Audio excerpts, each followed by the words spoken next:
Donc tu devrais refaire tes calculs en fonction de tes facteurs de production. Hein? Ouais. Ok. D'accord. Salut Paul.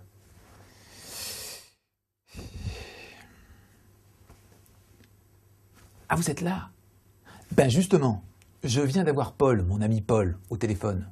Vous savez, il monte une entreprise pour commercialiser son lecteur MP3 révolutionnaire.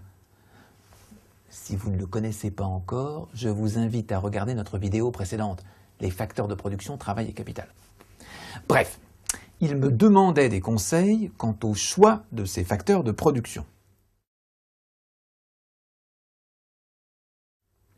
Les économistes, s'interrogeant sur la meilleure façon de produire, ont réfléchi aux relations entre les facteurs de production, les relations entre le travail et le capital donc. Il est possible de repérer les facteurs de production quand ils sont complémentaires. Par exemple, un chauffeur et un camion, un ouvrier et un marteau-piqueur sont complémentaires.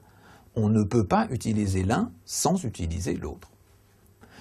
Dans le cas de Paul, mon ami, qui fabrique des lecteurs MP3 révolutionnaires, encore un peu de pub, Paul, chaque fois qu'il achète une machine, il doit embaucher un salarié pour la faire fonctionner.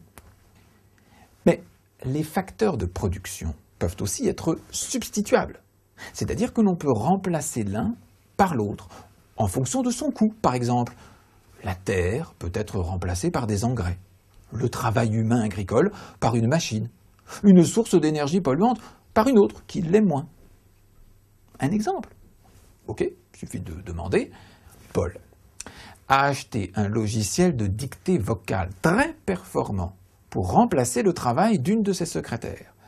Ainsi, une partie du travail effectué par ses secrétaires peut être remplacée par l'utilisation du logiciel de dictée vocale. Il a substitué le logiciel à sa secrétaire. Ces contraintes de complémentarité et de substituabilité sont considérées comme les contraintes techniques de production. Le choix entre les facteurs de production dépend de leur coût.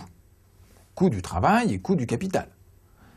Il ne suffit pas que deux facteurs soient substituables.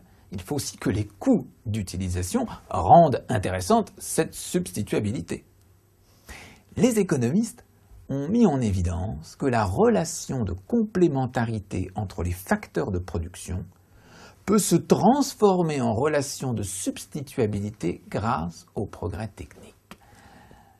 Mais le progrès technique, c'est pour la vidéo suivante. Patience. Revenons à nos facteurs de production.